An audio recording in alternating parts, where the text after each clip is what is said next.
What's up? Just for the Chinook that we rode by in the horse show. The four horses. The four horsemen. The four helicopters.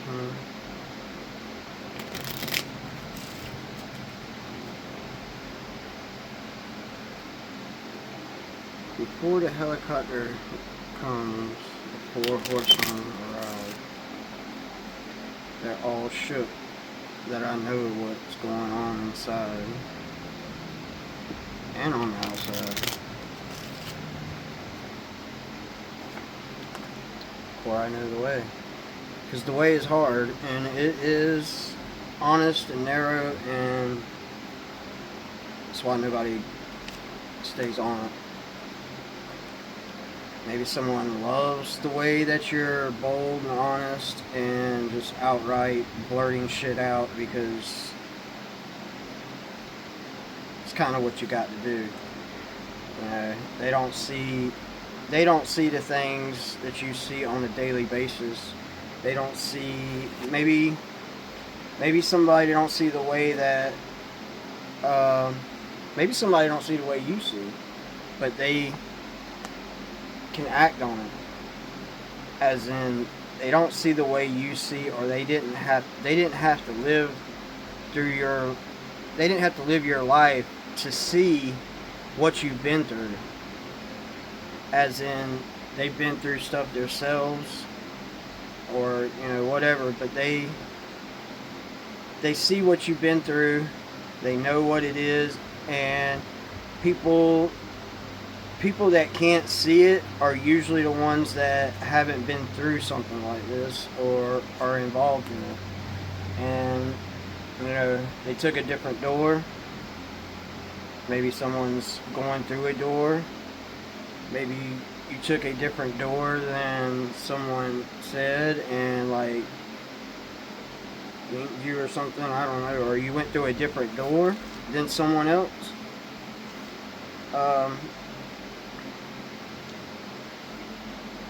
Maybe the way they come by you or come over you is a way to salute you without being seen. And maybe they were going to a place to be mean and to clean up something. Maybe someone was heartbroken and was wanting to wanting something done. Maybe someone can hear that you want something done. They can't see that you're away, but they understand that there's things going on in the background that ain't being seen, and they understand that much.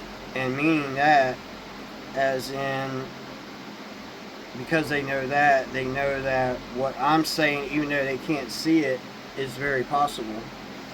And possibly at some point, a person that you don't know or that you cut off from, someone that couldn't see, maybe you helped someone that couldn't see, maybe somebody was on their deathbed, and maybe they were on their deathbed or they were dying, so they asked a question about why something was something, or why somebody was somebody, this, that. They asked somebody a question, and this person might have told them the truth because they thought they were dying or they were on their deathbed.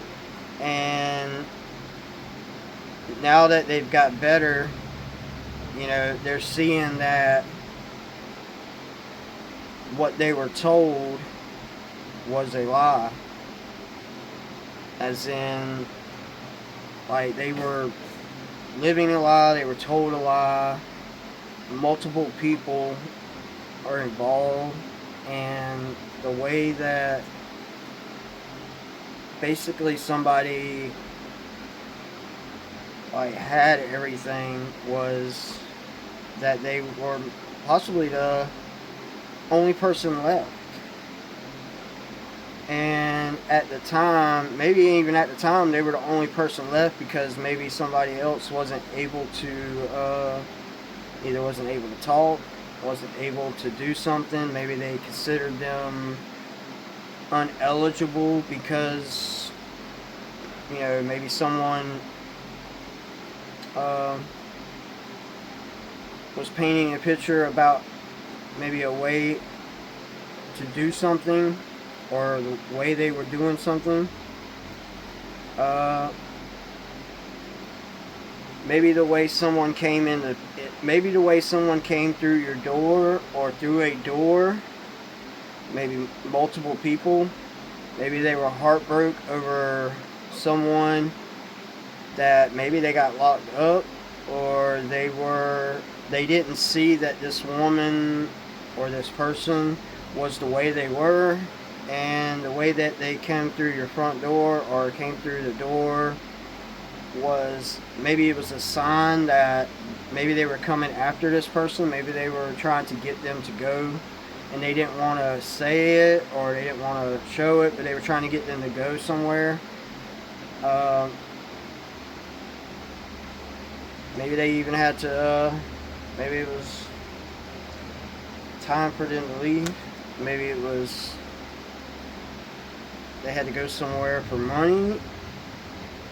Maybe this person was going to somebody for money or for something, and they didn't want anybody to know, and they kept this hidden for a while, and it's come to a point that they had to release some information, or they had to say something about this, and they're seeing now that people are heartbroken over it because maybe they kept this inside, and the way that they all lived, or the way they thought something was, really wasn't.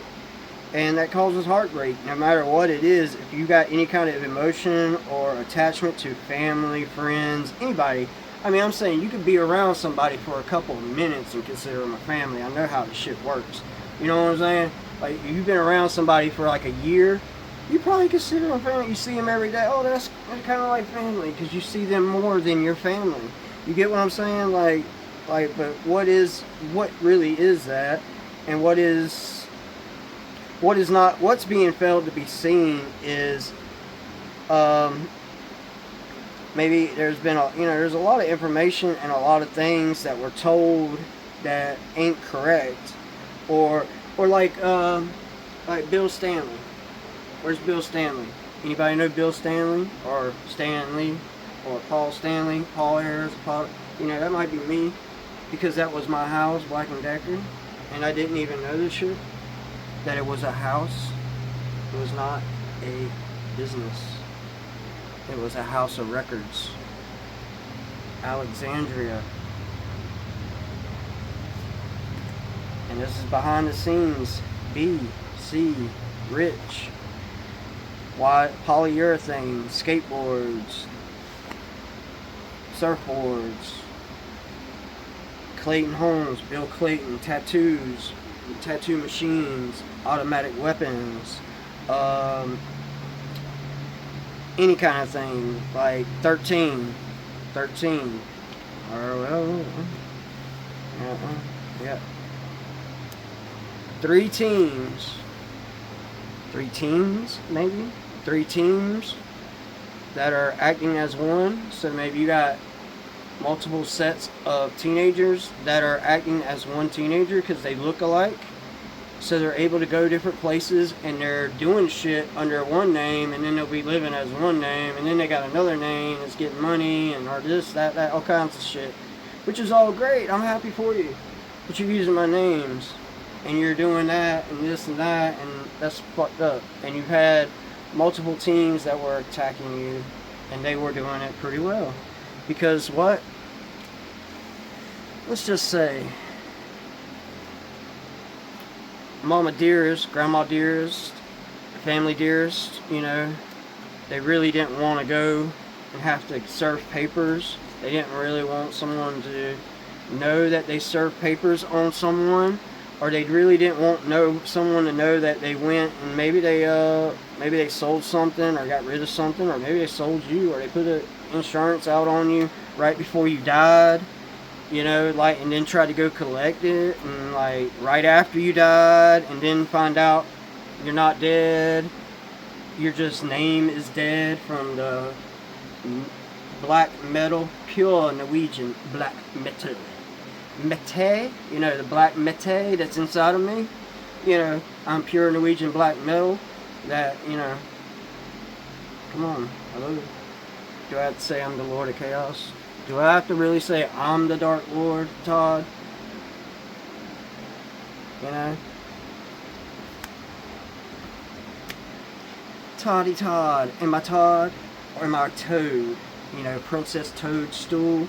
That's Toad. I am the Toad on the stool. Just sitting there. Looking like a bummy mummy. Just saying, man. Marcia, Marcia, Marcia. Patricia, Patricia, Patricia. Because, you know, that's who I lived with back in the day. Which I lived with other people. And yes, we used to do things differently. And there's a lot misleading about me. And there's a lot, well, I would say mistakenly misplaced. But it is purposely misplaced, just like my comments, just like my views, just like my money, just like any kind of donations, just like Cash App. Do you realize it's an app? I mean, it's a Pepsi commercial, as in a Manchurian Candidate, you know, Stephen Paddock, a Pepsi, as in a Mark Ultra, as in I mark you as ultra violent, because what? You are the only predator alive. They're all fucking Terminators, dude. I mean, I'm the only one that's natural predator, as in an alien or a jaguar, is what you want to call me.